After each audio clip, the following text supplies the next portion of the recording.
Good morning বন্ধুরা, তোমরা সবাই কেমন আছো? আমার চ্যানেল ঘরে ও বাইরে রত্নায় আমি পিউ চলে এসেছি সকাল সকাল। আমার বেটরামকে স্কুলে রেডি করিয়ে দিয়েছি। আজকে সান্তাক্লজের ড্রেস পরিয়ে দিয়েছি। ওদের স্কুলের আজকে ছুটি পড়ে যাবে। আজকে অনুষ্ঠান হবে, তারপর ছুটি। ওকে পাঠিয়ে দিলাম, ওদিকে দুধ এসে গেছে। দুধটা নিয়ে নিলাম, সকালবেলা দুধটা এসে বসিয়ে দিলাম। এদিকে দিদি আজকে 3 দিন ধরে বাসন ধুতে আসছে না। দিদির নাকি জ্বর হয়েছে, বাসন ধোয়ার দিদির জ্বর হয়েছে। তো এই গত 3 দিন ধরে বাসন টাসন সমস্ত কিছু সব আমাকে মাজতে হচ্ছে। তার সাথে ঘরে ঝাড় দেওয়া, মোছা, গোছানো, বাগানো, কাচাকুচি, সারাদিনের তো অজস্র কাজ থাকে। তার মধ্যেই ভিডিওর যাবতীয় কাজ, ছেলেকে রেডি করা, রান্না বান্না সবই জানো। তো যাই হোক, যেটুকু পারি তোমাদের সাথে অল্প অল্প করে আমি তুলে তুলে নিজে হাতেই সব কিছু শেয়ার করি। যেহেতু ভিডিওর সমস্ত কিছু আমাকে একা হাতেই করতে হয়। বেটুরামকে আনতে বেরিয়ে পড়েছি, তাড়াতাড়ি করে রেডি হয়। আজকে বাসন ধোয়ার দিদি আসেনি, কাজ করে সমস্ত বাগে তারপর বেরোলো। চলো বেটুরামকে তাড়াতাড়ি নিয়ে আসি। সমস্ত বাগিয়ে গুছিয়ে আমি কিন্তু স্নান করে ঠাকুর দিয়েই বেরিয়ে চলে এলাম তাড়াহুড়ো করে। এদিকে দেখছি, দেখো, লাল শাক আর পালং শাক, মূলো এখানটা কিন্তু খুব বসেছে। জিজ্ঞাসা করলাম, যথেষ্ট কম দাম বলছে। এদিকে দেখো, বেটুরামকে নিয়ে আমি দেখো মাছ নিচ্ছি। ছোট মাছটা পেলাম, চুনো মাছটা। শীতের সকালে ছোট মাছ, চুনো মাছ দেখবে খুব শক্ত টাটকা হয়, বেশ ভালো। এদিকে দেখো, আমার বান্ধবী ওকে নিয়ে আসছে। আমি স্টেশনে ওর টুকটাক মাছটা নিয়ে নিলাম। আর এদিকে আমার বেডরুমকে স্কুল থেকে মিটিং ছিল, মিটিং করে ওর হাতে দিয়ে দিয়েছে, সব ট্রেনে তুলে দিয়েছে, আমি নামিয়ে নিলাম। তারপর সবজিগুলো নিয়েছি, মাছটা নিয়েছি। এখানে দিদি সবজিগুলো টাটকা নিয়ে এসেছে, খুব ভালো। তো পেঁয়াজ পাতা থেকে আরম্ভ করে যাবতীয় সব কিছু নিয়ে নিলাম। বেগুন তাড়াহুড়ো এসে তো রান্না করে যাইনি, তোমরা জানো।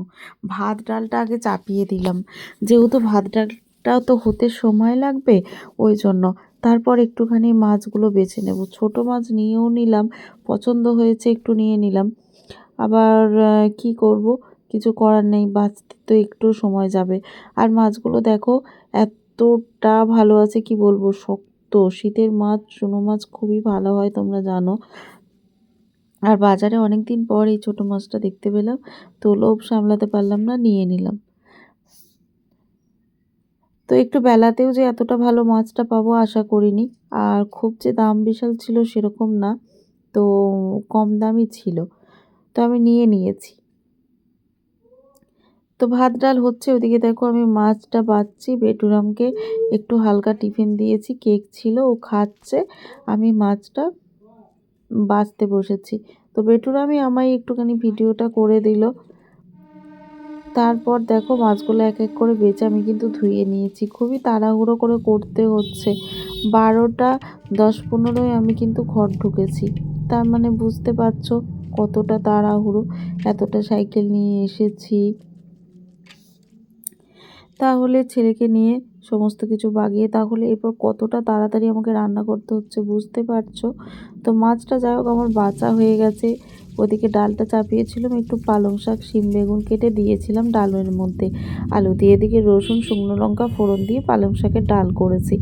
ডালটা আমার বেটুরাম খেতে খুব পছন্দ করে, আর আমিও খুব পছন্দ করি। ওদিকে দেখো আমি কিন্তু পেঁয়াজ পাতা বার করে নিয়েছি। পেঁয়াজ পাতা, বেগুন কেটে নিয়েছি, কাঁচা লঙ্কা, বেগুন চিড়ে চিড়ে করে কেটে নিয়েছি, আর টমেটো কেটে নিয়েছি। আমি কি করবো বলো তো, ওদিকে সবজি ডাল করেছি, আর চুনো মাছ বেগুন দিয়ে পেঁয়াজ পাতা দিয়ে বানাবো। তো তোমরা আজকে দেখে নাও আমি বেগুন দিয়ে পেঁয়াজ পাতা দিয়ে কীভাবে ছোটো মাছ বানাচ্ছি। তো মাছটা তো নুন হলুদ ভালো করে মাখিয়ে রেখেছিলাম। কড়াইটা বেশ ভালো করে গরম করে নিতে হবে, যাতে মাছগুলো কড়াই গায়ের মধ্যে লেগে না যায়। তেল দেওয়ার পর একটু লবণ ছড়িয়ে দিতে হবে, তাহলে দেখবে এক এক করে সমস্ত মাছ গোটা গোটা উঠে গেছে, একটাও ভাঙবে না। এদিকে দেখো বেগুনটা ওই তেলেই আমি কিন্তু একটু হালকা আর একটু তেল দিয়ে কিন্তু একটু ভেজে নেব। বেগুনটা আধ ভাজা একটু ভেজে নেব, যাতে সেদ্ধটা হালকা নরম হয়ে যায়। দিয়ে বেগুনের সাথে তুলে নিলাম। সেরকম ঝামেলা নেই, অথচ খেতেও খুব সুস্বাদু হয়। একটু কালো জিরে, চিনি ফোড়ন দিয়ে দিলাম। কালারটাও ভালো আসবে আর সাথে খেতেও স্বাদটা হবে। কাঁচা লঙ্কা দিয়ে দিলাম, চিনি, লবণ, একটু পেঁয়াজ বাটা, কালো জিরে তো আগেই ফোড়ন দিয়েছি। কালো জিরে ফোড়নটা বেশ ভালো লাগে, সাথে কাঁচা লঙ্কা, একটু পেঁয়াজ রসুন বাটা দিয়েছি। তারপর বেটে রাখা কাঁচা লঙ্কা, ধনে, জিরা সমস্ত কিছু, আর একটু লাল মরিচ, তার সাথে কেটে রাখা টমেটোগুলো দিয়ে নাড়ানাড়া করবো। যেহেতু টমেটোগুলো একটু গোটা গোটা থাকবে, বেশ খেতে ভালো লাগবে। ঝুড়ো ঝুড়ো হবে মাছটা, পরিমাণ মতো নুন হলুদ তো দিতেই হবে। তো এদিকে ভেজে রাখা আছে এই মশলাটা কিন্তু ভালো করে কষিয়ে নিতে হবে। প্রথমে পেঁয়াজ রসুনটা তো ভেজে নিয়েছি, তারপর আদা, জিরে, লঙ্কা, ধনে বাটাটা দিয়ে ভালো করে কষিয়ে নিয়েছি। লাল মরিচ দিয়েছি, নুন হলুদ পরিমাণ মতন দিয়েছি। তো মশলাটা কিন্তু খুব ভালো করে কষাতে হবে। দেখো নিচের তেলটা কিন্তু উপরে উঠে এসেছে, ছেড়ে দিয়েছে, কালারটাও খুব সুন্দর হয়েছে। এরপর কিন্তু ভেজে রাখা বেগুনগুলো আমি দিয়ে দেব। বেগুনগুলো তো আমার অর্ধেক সিদ্ধ হয়েই গেছে, আর কিছুটা এই তরকারির সাথেই হয়ে যাবে। তারপর আমি দিয়ে দেবো কিন্তু পেঁয়াজ পাতা। পেঁয়াজ পাতা এই শীতের সময় খেতে কিন্তু খুব সুন্দর লাগে। তুমি যেমন খুশি করে যদি ভালো করে বানিয়ে খাও, সত্যিই খেতে অসাধারণ লাগে, তাই না? এদিকে দেখো আমি কিন্তু পেঁয়াজ পাতাটা উপরে চালিয়ে দিলাম, নিচে বেগুনটা দিয়েছি, ওপরে পেঁয়াজ পাতা দিয়ে দিলাম। এরপর কিন্তু আমি একদম ঢাকা দিয়ে দেব। যেহেতু পেঁয়াজ পাতাটা থেকে জল বেরিয়ে যাবে, দেখো নিচের বেগুনটাও সেদ্ধ হয়ে যাবে। আর মাছগুলো কিন্তু আমি দিয়ে দিলাম। এবার মাছগুলো দিয়ে আমি আবার ঢাকা দিয়ে দিলাম। লাস্টে বেটে রাখা সর্ষে বাটাটা কিন্তু আমি উপরে ছড়িয়ে দিলাম। সর্ষে বাটাটা দিয়ে একটু নাড়াচাড়া করে ব্যাস, এরপর আবার কিন্তু আমি ঢাকা দিয়ে দেব। মাছটা ঢাকা দিয়ে দিয়ে করবো, পেঁয়াজ পাতাটাও যেহেতু একটু সেদ্ধ হবে, আর সাথে তো বেগুন অর্ধেক হয়েই গেছে। তোমরা যদি চাও তো ধনেপাতা নাও দিতে পারো, স্কিপ করে যেতে পারো। আমি ধনেপাতা খুব পছন্দ করি। সাথে কাঁচা লঙ্কার একটু সর্ষের তেল দিয়ে ঢাকা দিয়ে দিলাম। ব্যাস, মাছ আর একটু হলেই আমার কমপ্লিট। দেখো এরপর কিন্তু মাছটা আমার পুরো হয়ে গেছে। আমি কিন্তু একটু নাড়াচাড়া করে দেবো। মাছগুলো কিন্তু একটাও ভাঙেনি, অথচ টমেটোগুলো দেখো বেশ সুন্দর সেদ্ধ হয়ে গেছে। উপরে খেতে কিন্তু দারুণ সুন্দর লাগে। দেখো মাছ পুরো আমার কমপ্লিট, অথচ সব কিছু সিদ্ধ হয়ে গেছে।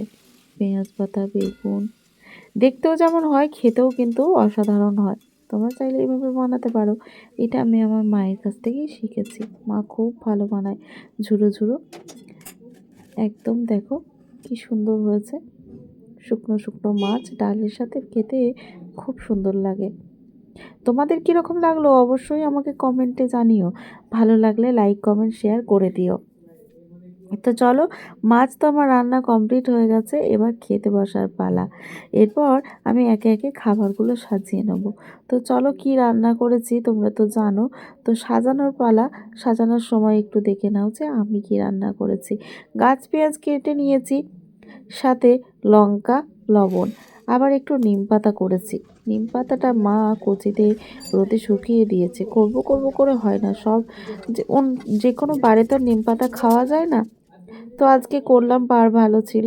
আলু মাখা, পালং শাকের ডাল, আর বেগুন পেঁয়াজ পাতা দিয়ে কাঁচা লঙ্কা দিয়ে ছোট মাছ রান্না করেছি। এইটুকুই আজকে মেনু। তোমাদের কীরকম লাগলো অবশ্যই কমেন্টে জানিও। ভালো লাগলে লাইক কমেন্ট শেয়ার করো। তাহলে ভিডিওটা আমি কিন্তু আর বাড়াচ্ছি না। চলো এরপর কিন্তু ভাত মেখে খাওয়া যাক। আর তর সয়েছে না। ওদিকে বেটুরামকে খাবার দিয়েছি, এদিকে আমি গরম ভাতের সাথে মাছটা মেখেই আমার খাওয়া হয়ে যাবে। এরকমভাবে মাছ বানালে আর সাথে কিছু লাগে না, জানো তো। এই মাছটা দিয়েই পুরো ভাতটা খাওয়া হয়ে যাবে। সাথে আবার আমি ভালোভাবে আলু মাখা করেছি, তাহলে তো কোনো কথাই হয় না। নিম পাতাটা সবার আগে আমি আলাদা প্লেটে খেয়ে নিয়েছি, তারপর আমি কিন্তু মাছটা দিয়ে খাচ্ছি। আজকে ডালও নেব না, শুধু এই মাছটা দিয়ে গরম ভাত মাখিয়ে খাওয়া হয়ে যাবে আমার। তোমাদের কীরকম লাগলো? খেতে ইচ্ছা করছে? তাহলে অবশ্যই বাড়িতে একবার তোমরা বানিয়ে নিতে পারো। দেখো আমি তো সেরকমভাবে রান্না কিছু জানি না, কিন্তু হ্যাঁ, মায়ের কাছ থেকে যেটুকু শিখেছি, আমাদের যেরকম খাওয়া দাওয়া সেইভাবে আমি কিন্তু তোমাদের সাথে তুলে ধরি আমার রান্নাটা। তাহলে চলো আজকে আসি। তোমরা কিন্তু অবশ্যই আমাকে কমেন্টে জানিও, ভুলে যেও না।